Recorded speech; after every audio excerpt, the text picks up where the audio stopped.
En esta clase vamos a ver algunas características de la tercera a octava semana del desarrollo. El periodo embrionario que transcurre entre la tercera y la octava semana del desarrollo es la etapa en la cual las tres capas germinales, ectodermo, mesodermo y endodermo, originan diversos tejidos y órganos específicos.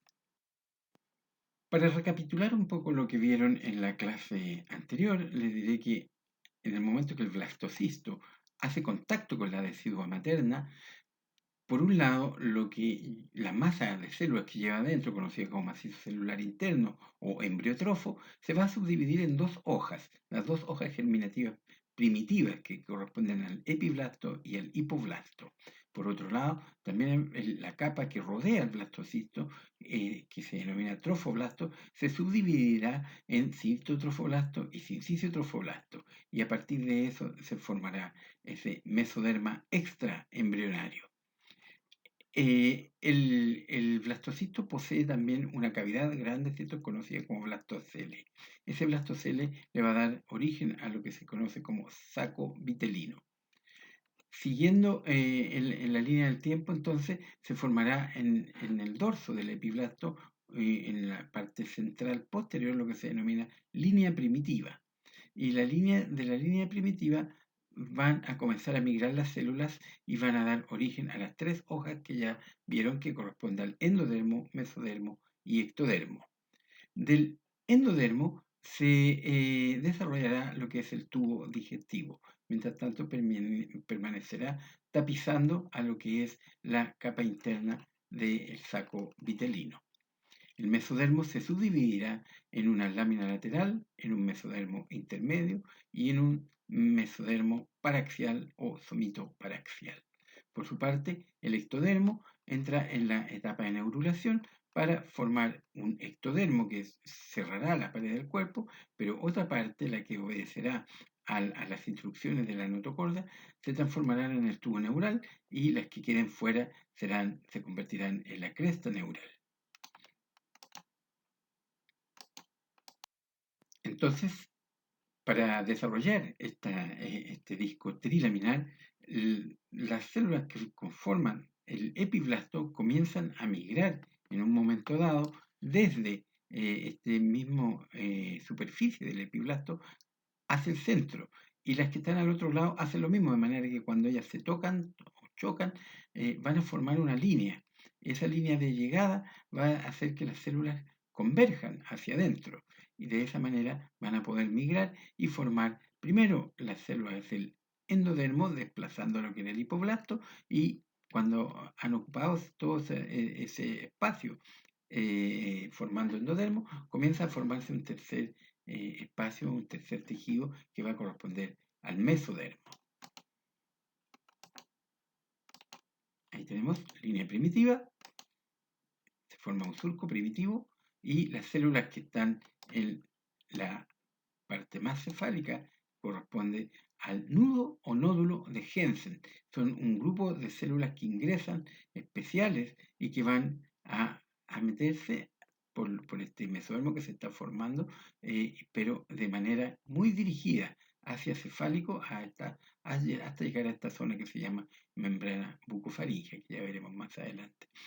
Y esa célula que se forma va a corresponder a la notocorda y la notocorda es el inductor del sistema nervioso central. Es decir, todo lo que esté por sobre, que sea ectodermo, todo lo que esté por sobre este cordón va a desarrollarse como sistema nervioso central.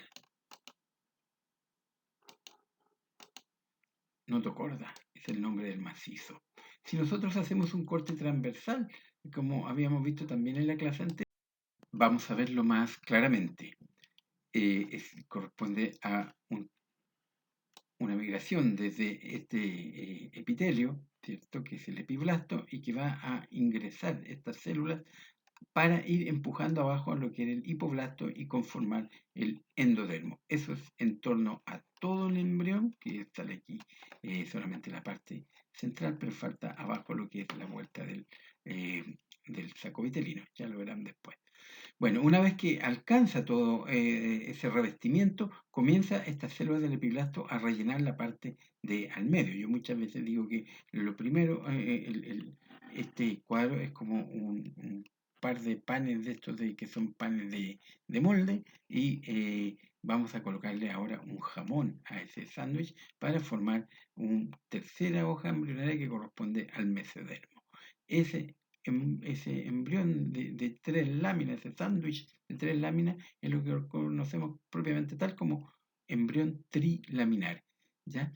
Y de esa manera se va a formar este embrión y toda la responsabilidad, por llamarlo de alguna manera, y esto es muy importante, corresponde al epiblasto, ¿ya? Las células que eran primitivas como epiblastos fueron las que migraron y formaron el endodermo y luego el mesodermo.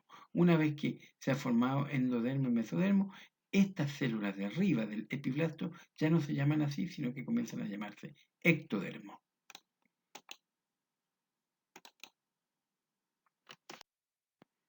Este diagrama nos muestra lo que es la ruta de las células del epiblasto para formar el mesodermo, ¿cierto? Las distintas direcciones que toman de acuerdo al el lugar por donde ingresan como epiblasto para convertirse en mesodermo. Por ejemplo, como les decía, estas que entran hacia adelante son las que van a constituir lo que es el mesoderma. Las que están más por fuera van a formar lo que se llaman campos cardiogénicos para el desarrollo posterior del sistema cardiovascular y así sucesivamente. ¿Ya? Entonces, todas estas células están migrando, metiéndose por esta línea y surco primitivo para formar la tercera capa del embrión. De esta manera, como detallamos en el video de la clase anterior, se formarán las tres capas germinativas que darán origen a todos los tejidos del embrión. Y estas son ectodermo, mesodermo y endodermo, y que en esta ocasión solo las mencionaremos. Los denominados teratógenos corresponden a factores ambientales que pueden ser de tipo virales, bacterianos o ácidos o diversos contaminantes del medio ambiente y que pueden tener alguna influencia nociva sobre el desarrollo del embrión. Existe las primeras 2 semanas lo que se conoce como el periodo del todo o nada. Eso significa que debido a que el embrión viene en su trayecto por la trompa y por la cavidad uterina y en el momento de la implantación, no tiene mayor contacto con los tejidos maternos, con los vasos sanguíneos maternos, puede que no sea influenciado por ningún tipo de teratógeno. Ya no va a atravesar. O al contrario, si llega, va a sufrir inmediatamente porque el medio ambiente uterino o de la trompa está excesivamente cargado, concentrado en su contaminación. De manera que se le llama todo nada porque o al embrión no le ocurre nada o es eliminado inmediatamente debido a la toxicidad de ese teratógeno. Y dentro de todo el desarrollo embriofetal hay periodos de mayor y menor susceptibilidad. Las de mayor susceptibilidad, en que el embrión está más vulnerable, corresponde a ese periodo que va entre la tercera y octava semana. Y de esa manera va a ocurrir dentro de este lapsus de tiempo la mayor cantidad de anomalías y la mayor cantidad de anomalías severas. Luego de ese periodo de tercera a octava semana, va a disminuir notablemente la posibilidad de que un feto tenga anomalías por causa teratogénica. No es que no le vaya a ocurrir nada, pero las posibilidades de que le ocurra van a disminuir bastante. Por lo tanto, entre la tercera y octava semana es el periodo de máxima susceptibilidad a los teratógenos. Y hay que hacer notar que cuando un embrión tiene 3, 4, 5 semanas, la madre muchas veces ni siquiera sabe que está embarazada, porque recién a la cuarta semana es cuando va a tener un primer día de atraso, entre comillas, de su ciclo menstrual. Por lo tanto, pocas veces se sabe que se está embarazada a esa edad y ahí está el rol de ustedes como profesionales de la salud en no dar cualquier cosa como medicamento sin antes asegurarse de que pudiese haber una gestación en desarrollo. Entonces le llamamos a esa de la tercera o octava semana el periodo crítico. Periodo crítico, que como ustedes pueden ver, desde un embrión que comienza supuestamente como anormal, la exposición a los diversos teratógenos puede provocar desvíos del desarrollo y comenzar a provocar algunas alteraciones. Van a aparecer anomalías congénitas diversas dependiendo de cuál sea el tipo de teratógeno, cuál sea el tiempo de exposición y qué tan concentrada sea la dosis. Existen, por supuesto, anomalías congénitas que son de causa genética y cromosómica, pero una gran cantidad de ellas son también por causa de teratógenos ambientales. Con respecto del crecimiento del embrión, entonces llegamos a un periodo en que se ha desarrollado el sistema nervioso más que el resto del cuerpo. Siempre la parte cefálica va de una manera más acelerada en su desarrollo porque es lo que se necesita como órganos primarios de desarrollo. Si nosotros miramos esto que se llama un plano medio, vamos a ver que la cabeza va a comenzar a plegarse tanto por parte cefálica, pero también como parte de caudal, ¿cierto? Y luego va a comenzar también a plegarse hacia los lados, de manera que este embrión, que era un embrión de tipo disco, ¿cierto? En un disco trilaminar, va a convertirse en un embrión como un tubo, y es lo que se conoce como período ictiomórfico, que viene de ictus, que significa pez, ¿ya? Entonces va a adquirir como forma de pez. A la vez, como ustedes ven aquí, este embrión va a ser envuelto por esto que es el saco amniótico. El líquido amniótico también pesa, de manera que obliga a este embrión que está creciendo a curvarse y de esa manera se va a estrangular esto que es el saco vitelino rodeado por el endodermo por dentro, ¿cierto? Y se va a formar luego lo que es el tubo digestivo. Y lo que va a ser el futuro corazón viene desde adelante de esta parte cefálica y va a ser incorporado dentro del embrión. Si vemos este fenómeno del plegamiento del embrión, podemos ver, ¿cierto? Lo mismo aquí en un diagrama, en que lo podemos ver de manera externa como por corte de tipo sagital para ver un poco lo que les decía antes, que va a haber un pliegue cefálico y un pliegue caudal o podálico, si lo quieren, y eso, mientras tanto, todo simultáneamente el embrión está desarrollándose, no para comenzar un evento y luego comenzar el otro. Siempre está en constante desarrollo. De manera que este embrión, a medida que va creciendo y se va curvando, va a ser encerrado por el saco amniótico, que le va cayendo como un paracaídas lleno de líquido que va pesando y va haciendo que se estrangule esta parte del saco vitelino acá abajo, ¿cierto? Para formar una bolsa con un pedículo, ¿ya? Y el embrión va a ir también desarrollándose externamente. Ahora, este es un embrión humano, no cualquiera que lo confunda con un hipopótamo, no es eso, es un embrioncito humano que está ahí, ¿ok? Bien. A la cuarta semana, a la sexta y a la octava semana, ustedes pueden ver que hay una evolución. Esto en celeste está el líquido amniótico, en blanco está el embrión, esto que va siendo apretado y curvado y obligado, como les decía, a agacharse a medida que va creciendo por el peso del saco amniótico y por el tipo de crecimiento que va adquiriendo. De manera que lo que era una gran cavidad abajo del saco vitelino se va a ir estrangulando para quedar un pedículo el cual va a quedar el contenido dentro de lo que es el cordón umbilical futuro. Y el saco vitelino va a quedar fuera dentro de una cavidad que se llama coriónica, la cavidad coriónica, que ya algo mencionamos, ¿cierto? Y va a quedar por fuera del embrión. En el embrión de otras especies es muy importante la vitalidad de este saco vitelino durante todo el periodo de desarrollo.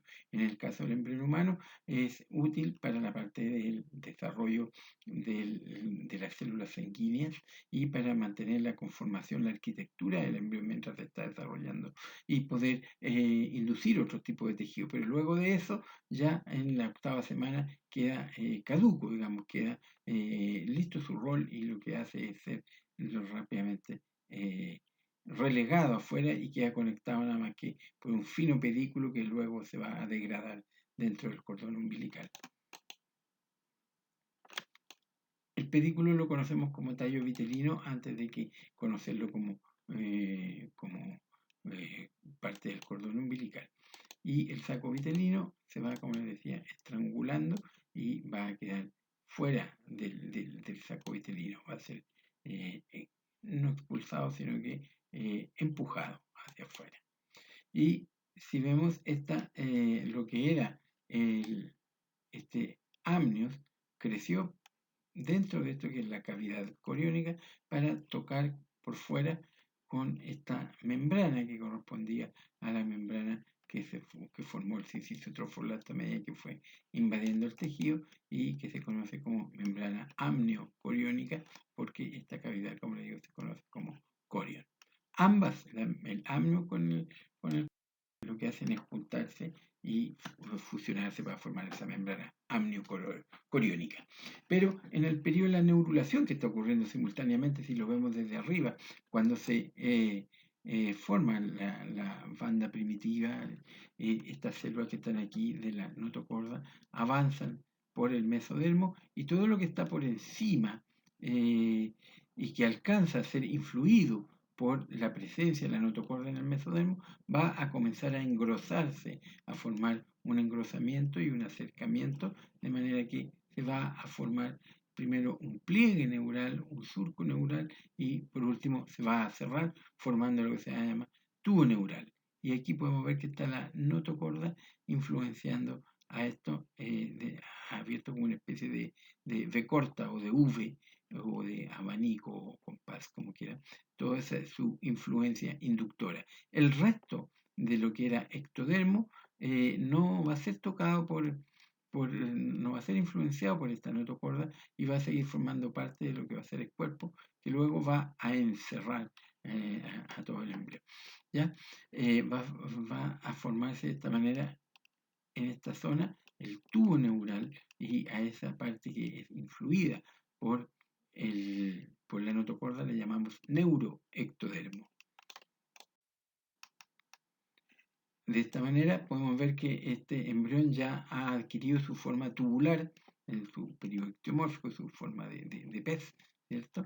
Y aquí es bastante esquemático, pero es para que ustedes vean básicamente que la notocorda está influenciando para que este pliegue se forme como un tubo. Y se forma esto que se llama neurulación. Una vez que se cierra, esto queda abierto solamente por la parte anterior, que se llama neuroporo anterior, y por la parte posterior como neuroporo posterior. Y van a desarrollar una serie de segmentos que no vamos a adelantar todavía, pero que cerrados los tubos anterior y posterior, se van a formar unas vesículas dentro de esto que era el tubo neural. Aquí estamos viendo solamente el tubo neural. Entonces el tubo neural se va a dilatar por delante para formar lo que se llama prosencéfalo, luego otra dilatación que se llama mesencéfalo y una tercera dilatación de ese tubo neural que se llama romboencéfalo. Todo lo que va hacia atrás es lo que conocemos como médula espinal. Después de unos periodos de desarrollo, este prosencéfalo se subdivide nuevamente para formar lo que es el telencéfalo y el diencéfalo. Y el mesencéfalo continúa como mesencéfalo toda su vida y el romboencéfalo se subdivide en metencéfalo y mielencéfalo. De esa manera vamos a formar las 5 vesículas que van a inducir al sistema nervioso central, con todas las derivaciones que ustedes conocerán y que a lo mejor ya conocieron también en anatomía. Diferenciación del mesodermo y formación de los órganos. El embrión, a medida que va creciendo, como dijimos, se va a ir encorvando por cefálico, por caudal y por los lados, de manera que se va a formar como un embrión tubular. Tenemos aquí a este lado, vamos a colocar imágenes de cortes transversales y los mismos embriones en cortes mediales. Entonces, ustedes pueden ver que este embrión trilaminar que veíamos tiene este aspecto y en un par de días después, la presencia de la notocorda ha provocado que este ectodermo que está por arriba comience a formarse como un tubo y va a terminar siendo el tubo neural. Y podemos ver que aquí ya se desarrolló el tubo y lo que nos interesa para esta diapo es más que nada esto que está en rojo, que corresponde al mesodermo. El mesodermo comienza a crecer en este sector o en este espacio de tejido que está cerca del tubo neural. Como el tubo neural es el eje, o sea, es la parte axial, tanto el tubo neural como la notocorda son la parte axial del embrión, es decir, me da el corte medio del embrión que tengo hacia un lado, lo mismo que tengo hacia el otro, le llamo parte axial. De esa manera, el tejido que crece por al lado de mesodermo lo llamamos mesodermo paraaxial, o sea que va, transcurre paralelo a lo que es la parte del centro, que es el tubo, y la notocorda que, como digo, representa al segmento axial del embrión. Entonces, este mesodermo paraxial, a medida que va creciendo, va condensándose, va compactando su tejido y va a desarrollar unos cuerpos segmentados. Deja de ser un solo, a lo largo del embrión, de ser una sola columna, sino que comienza a formarse en masas. Y esas masas es lo que conocemos como somitos. Aquí lo podemos ver mejor en estos cortes de estos tres, periodos distintos, tres edades distintas de este embrión. Podemos ver que lo que está en rojo corresponde al mesodermo y tenemos este mesodermo paraxial porque corre al lado del eje del embrión, y el eje del embrión es el tubo neural con la notocorda, ¿ya? De manera que este mesodermo le llamamos paraaxial. Luego viene el mesodermo intermedio y después el mesodermo de tipo lateral, corporal o somático, o hacia abajo, mesodermo lateral visceral, ¿ya? Y si ponemos nos fijamos en este mesodermo que va a formar el somito, corresponde a unas masas de células que van a dar origen a tres tipos celulares distintos y que va rápidamente a diferenciarse estas células. Entonces, la diferenciación de los somitos consiste en la formación de ese somito en unas células que aparecen aquí en negro, que van a migrar para rodear al tubo neural y a la notocorda para formar la futura columna vertebral. Y por otro lado, estas células que migran son las que se llaman esclerótomas, porque esclero viene de duro, son células que van a ser tejido duro. Por otro lado, decía, lo que queda de estas células que no migraron se van a llamar dermomiótomos. Eso significa que va a haber una parte que va a comprometer lo que es la dermis y otra lo que es el músculo, formar el dermomiótomo. Y aquí en un esquema, un corte de tipo histológico, podemos ver lo mismo. Aquí están los somitos, ¿cierto? Y aquí dentro del somito las células del esclerótomo que van a migrar para rodear al tubo neural y formar la columna vertebral. Y las células que quedan, como digo, se llaman dermomiótomos. Las dérmicas son las que hacen contacto con la pared del cuerpo para colocarse subyacentemente para formar parte de la piel. Y lo que queda aquí en color rojo, se va a transformar en distintos músculos del tórax y abdomen. Si observamos un embrión desde fuera, desde arriba, desde la parte dorsal o desde la parte lateral, lo que podemos observar en un embrión entre los 20 y 30 días más o menos es lo siguiente. Un embrión, ahí está el neuropolo, el tubo neural que se va a cerrar por delante, ¿cierto? Y acá el posterior.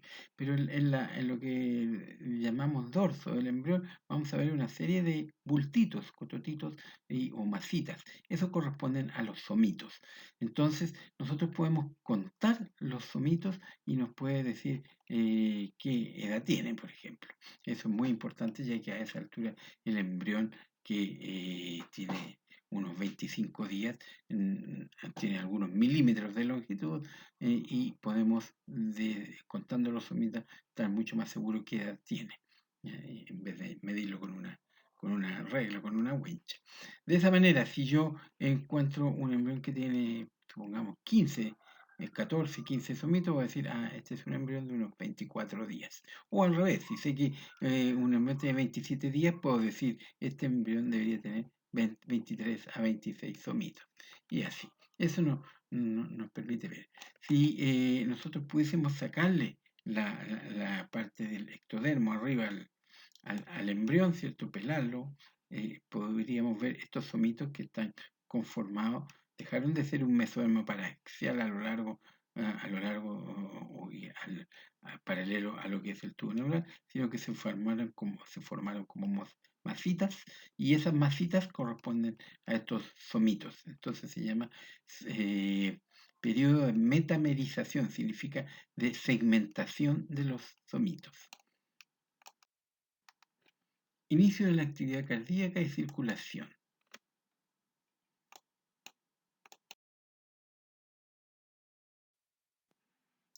Tanto en la parte intra como en la extraembrionaria se van a desarrollar células que son tendientes a formar lo que es el sistema circulatorio del embrión. Dentro del embrión se van a formar una serie de canales, canalículos que van a coalescer para formar los vasos sanguíneos intraembrionarios. Pero también por fuera, simultáneamente, en el cordón umbilical se van a formar unos grupos de células que se llaman grupos angiógenos para formar lo que se denominan islotes sanguíneos.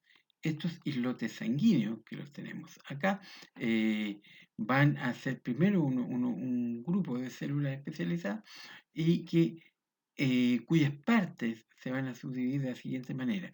Lo que está en el contorno de ese grupo de células va a corresponder a la futura pared de los vasos sanguíneos, a los capilares o de mayor calibre, y se van a transformar como la pared del vaso, digo, y las células que queden encerradas dentro de este grupo se van a transformar en las células de las líneas sanguíneas, tanto células blancas como rojas.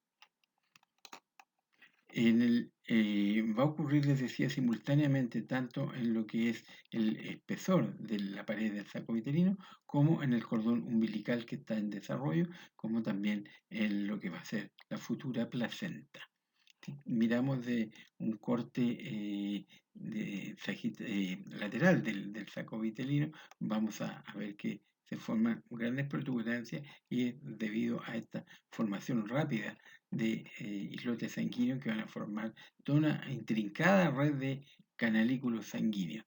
Si vemos un corte desde arriba, para ver solamente la parte del mesodermo, vemos que también del embrión se están formando estos tejidos que van a desarrollarse como vasos sanguíneos a medida que vayan coalesciendo y formando una red vascular.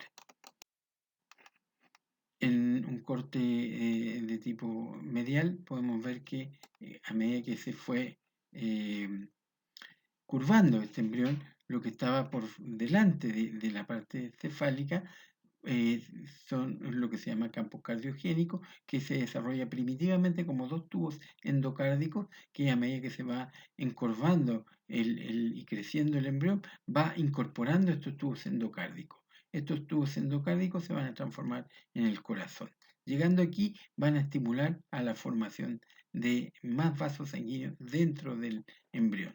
Entonces, en un momento bastante rápido, vamos a tener toda una serie de canalículos que van a formar como decía, una compleja red vascular, tanto arterial como venosa, y que se van a conectar con el saco vitelino, con el cordón umbilical y definitivamente con la placenta para el intercambio gaseoso. Con respecto al corazón, si vemos cortes de tipo transversales, más que nada, vemos que esos tubos endocárdicos que les decía que van a ser incorporados dentro del embrión, se van a acercar tanto por la izquierda como por la derecha y van a tocarse en el centro, van a coalescer y formar un solo tubo. Ese tubo va a quedar encerrado dentro de un saco que corresponde al futuro saco pericárdico, que venía primero como un espacio, un celoma pericárdico, se llama celoma al espacio, ¿cierto? Y ese celoma lo va a encerrar de manera que este tejido endocárdico queda colgando y encerrado dentro de este saco pericárdico. Es todo eso dentro de un espacio, esto que está aquí, que lo veremos más adelante cuando veamos el desarrollo del sistema cardiovascular, ¿cierto? Pero queda encerrado. Luego de eso, estos tubos vuelven a abrirse tanto delante como detrás y lo veremos más adelante. Principales características morfológicas externas.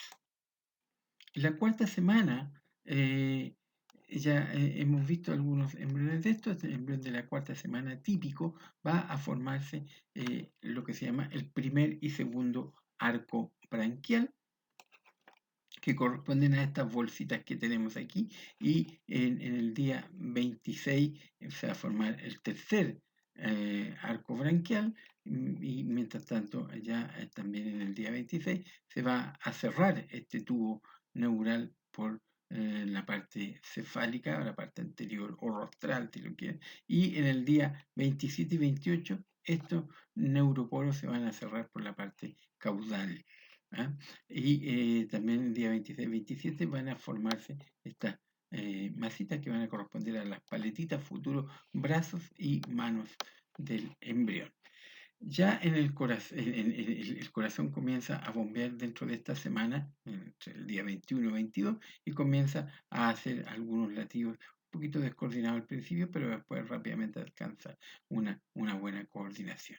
Y se forman esto que se llaman las fosas ópticas y las placodas del cristalino, que corresponden a esto, la parte de las placodas ópticas, placodas del cristalino y las ópticas que vienen de más atrás, lo que va a ser el oído, y acá adelante lo que va a ser el ojo. ¿Ya? Y también comienzan, como decía, a formarse estas paletitas. Esos son como algunos hitos. Y acá abajo tenemos una imagen de cómo lo vemos en un ecógrafo y cómo vemos el corazón ya latiendo a la cuarta semana. En la quinta semana lo que tenemos como característica es que la cabeza crece rápidamente más que el resto del embrión, y que la cara de este embrión se pone en contacto directo con lo que es la prominencia cardíaca. Dentro de lo que se forman estas paletitas, ¿cierto? Que van a dar lugar a las manos y luego los brazos, y abajo comienzan a esbozarse con un poco más de retraso lo que van a ser los miembros inferiores. Y el embrión tiene algunos movimientos de tipo espontáneo, medio catatónico, no muy coordinado. En la sexta semana la cabeza se nota aún más y ya se comienza a levantar un poco la cara, ya no está en directo contacto como lo está en el principio de la sexta, comienza a levantarse, y si ustedes ven el perímetro, perdón, el ápice de la cabeza tiene una formación más similar a lo que son un ángulo recto. ¿Ya? Esa es una característica del inicio de la sexta semana. Otra característica importante es que comienza lo que es la pigmentación renal. ¿Ya? No existen párpados, por lo tanto se ven los ojos muy abiertos. Se formaron los brazos y comienzan a formarse lo que van a ser los codos. El conducto auditivo externo ya se engrosa, ¿cierto? Lo que va a ser el pabellón de la oreja también, y lo que son las asas intestinales comienzan a salir fuera del embrión hacia el cordón, para meterse en el cordón umbilical. A la séptima semana, la cabeza, como ustedes ven, ya está más levantada, ya comienza a definirse la curvatura de la nariz, y el pabellón de la oreja también constituido y los dedos superiores ya se pueden contar y están separados o separándose. Ya no existen estas membranas interdigitales como paletas. Y continúa la herniación umbilical, que la herniación se refiere a una hernia umbilical fisiológica, es decir, la salida de las asas intestinales al cordón umbilical. Eso es normal en esta edad.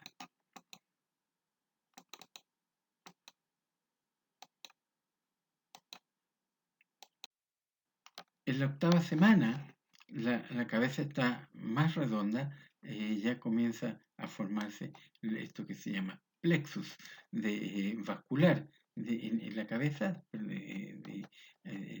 que va a ser el cuero cabelludo, y comienza a estilizarse la región del cuello.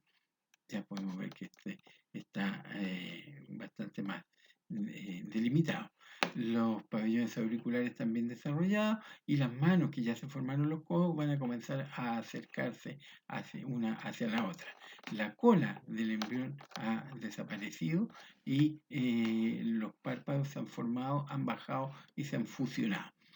Los pies están aproximándose, las plantas de los pies están enfrentándose unas a otras y en estos momentos, a la octava semana, tenemos lo que se llaman características humanas claras. Entonces, en estos momentos podemos decir que este embrión era de tipo humano, por lo tanto, desde ese momento, este embrión comienza a llamarse feto. Tenemos algunas características que vale la pena hacerlas notar. Ahí está el embrión. Y bien, eso es lo que quería mostrarles hoy día y esperamos que siempre resulte de todo este desarrollo embriones y bebés y recién nacidos hermosos y sanitos. Muchas gracias.